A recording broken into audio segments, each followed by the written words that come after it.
Chance, this is your segment. You can complain about whatever you want. Stock down on the playoff committee. Well, I had this whole thing prepared about the playoff committee. I thought we were talking about them right now. Go About ahead, how talk about them. dumb they are. They All are right, I dumb. just have to get it out, guys. I can't. The floor is yours, my friend. Take it. It is unfathomable to me what they are doing. By the way, if you the playoff committee before the season started, or right as the season started, they said that they were going to use enhanced metrics and that they were going to take into consideration a couple of things going into the season. They outlined this is what we are looking for right here. You guys know what that is? No? I'll read it to you. They said that they will take into consider head-to-head only in some occasions, apparently. Unless it involves Notre Dame. What? Unless it involves Notre Dame. Unless it involves Notre Dame, yes. Strength of record and strength of schedule. Those were the big ones that they wanted to account for. They said teams will be penalized less for losing to quality opponents, rewarded more for beating high-quality opponents, and rewarded less for beating lesser opponents. And then additionally, things such as injuries will weigh in. Rewarded less for beating lesser opponents. Who's been at number one all year? That is the outline that they gave us and said, hey, we are going to look at these things. I'm going to give you some metrics now, okay? I'll start with the obvious bias one that I have in my mind. BYU. BYU, you guys, has the most wins against 7-win teams. They have beat 6 teams that have 7 wins or more so far. BYU has the most wins against bowl-eligible teams. BYU has the most wins against bowl-eligible teams on the road. Their strength of record, something that the committee said that they looked at, is 6. Strength of schedule is 28, and they are ranked 11th. Oregon, Just out. Strength of schedule, 24. Strength of record, 5. Their rank, 7. Notre Dame, best win, USC, who maybe right at 20 or below for the playoff. We don't know. AP, they're 19. They have Pitt as well. They are 34 in strength of schedule and 12 in strength of record. I just don't understand how it makes any sense. Yeah, but chancely, BYU didn't blow out Syracuse 70-7. So I'm sorry. Try to blow out Syracuse next time you play them in 2035 with their backup quarterback. Also, I'll throw this one out. Ole Miss, SOR, 7. Strength of schedule, 33. Yeah. It's crazy that if you have a name, it makes sense you're in the playoffs. If you don't have the name, good luck. So I'm just prepping BYU fans. If you do not win that conference championship game, you're out. No shot. You're gone. Just prepping you now. Prep yourselves. BYU if you're BYU, please give it your all in that game. Because if not, you're out. You're done. Utah, you're out. You're done. Don't even. Miami, who knows? Miami could even make it in at this point. But it doesn't make sense, too, that you have Oklahoma that has a head against Alabama. So that's why they're ahead of them. But then Miami, it doesn't apply to them and Notre Dame. I cannot understand why this committee defends Notre Dame the way that they do. It doesn't make any sense to me. It doesn't make any sense. I obviously, well, both of us actually got reamed in the comments of the Notre Dame Navy game because we mentioned things like this. And it's not that Notre Dame's a bad team. They're obviously a very good team, but they haven't proven that they deserve this spot just by kicking terrible teams while they're down by 70. Nobody cares that you beat Syracuse when everyone in the ACC is beating Syracuse. This is honestly, so the year of COVID, they slid Notre Dame into the ACC and they counted them as an ACC team. They should just do that here and give them the ACC bid. One of the ACC bids. That's genuinely what they should. I mean, that would be shitty to do that to either SMU or Virginia or whoever gets that second spot, right? They should just slide them in that championship game, have them play versus whoever is the best team, and then they get the ACC bid. And that's what I'm not even trying to say that. I agree with you, Chase. I'm not trying to say that they're a bad team. If you were trying to convince me that Notre Dame should be in because they're one of the 12 best teams, I'm here for it. I think that is a reasonable thing, and if it's whoever you think that the 12 best teams are get in, then I can get behind probably Notre Dame. I really can. But the thing that bothers me is this thing is supposed to be built on merit.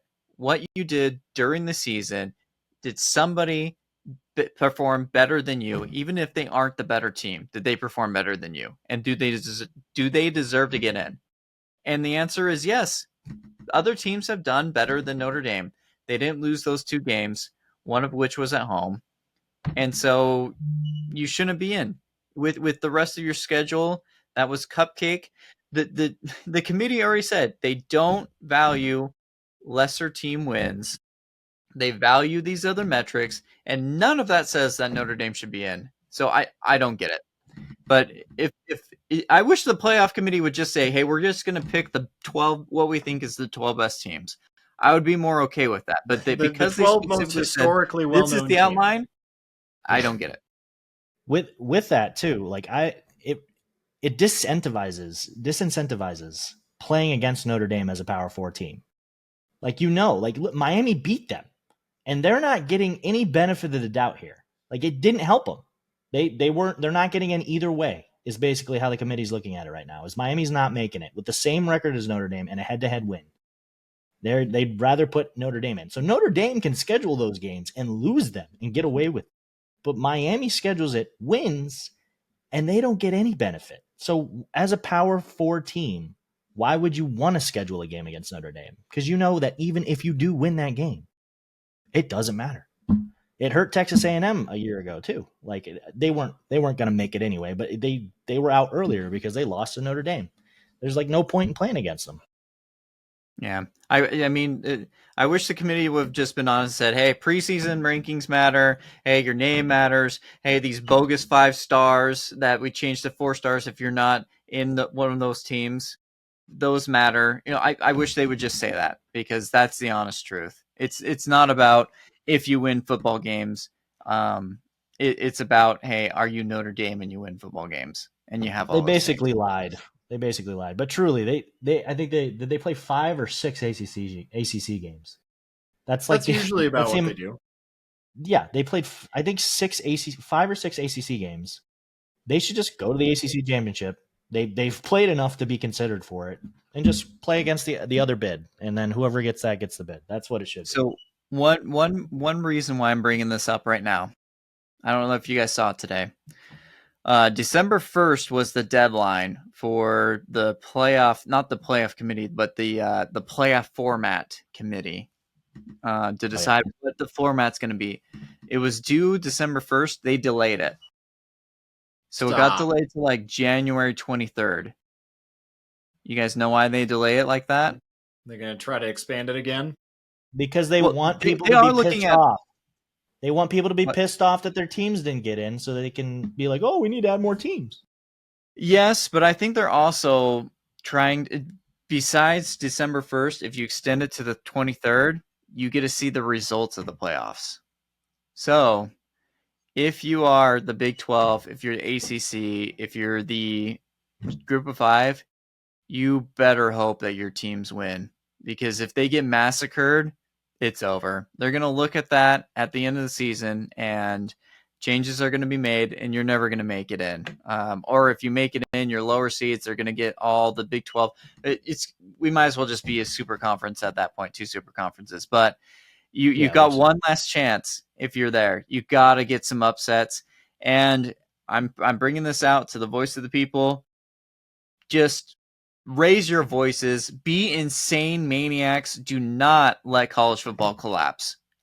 Make your voices heard now by the 23rd, or specifically the Big Ten and the SEC commissioners are taking control of this. If you want to see something happen either way, let them know, because the 23rd it's going to be finalized. They need to not add more spots. That's ridiculous, dude. Like, you're just, at that point, there's no point in a regular season. There's really just no point in it. Just go straight to March Madness. That's stupid. Yeah, I agree. Well, Nobody wants it except for the big dogs who are just mad because it's being proven now on national stages that they're not as relevant as they thought they were. All it is too is every time they always say, "Oh, but guys, I know you're a G5 team and you didn't make it this year, but if we add more spots, you'll make it." And No, then you when push won't. comes to shove, they push those teams out for a 3-loss Alabama, or a 2-loss. They will. It's just to give extra cushion to those bigger brands like Ohio State, That nobody Bama. cares about, that nobody actually does genuinely. You honestly think that that people really want to see another outside of Notre Dame's fan base? You really think that there are so few people that exist outside of the bubble of Ohio State, Alabama, and Notre Dame that nobody would want to see in a good year, like in a legitimately good year, an SMU play? And there are people who actually love college football, our fans, us, people who really do love the sport, want to see those things. They want to see an Arizona State. They want to see a BYU. They want to see Washington in there. They want to see SMU.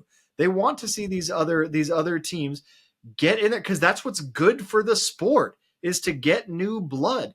If you can go and trace a trail back to the 1930s with Notre Dame, great. But there was a time when they had to build that reputation. Reputations rise and fall. If they're done, if they're resting on their laurels, let someone else take it. If someone knocks you out and someone else is on the rise, don't change the rules to protect 100 years of tradition just because you think they'll get mad. And that also might make you sound wrong as a commentator. Take it on the chin and be like, oh, hey, there's a new kid on the block. Maybe Louisville is going to be competitive this year. Maybe they actually are good. Maybe Baylor can do something. Why are we discounting them just because they don't have 100 years worth of pedigree back when those were the only towns that had telegraphs? Like, it's madness, and unfortunately, it's going to take a lot more upsets to prove that they're not actually upsets. That there are a lot of actually good football teams in the world. Hope to see it.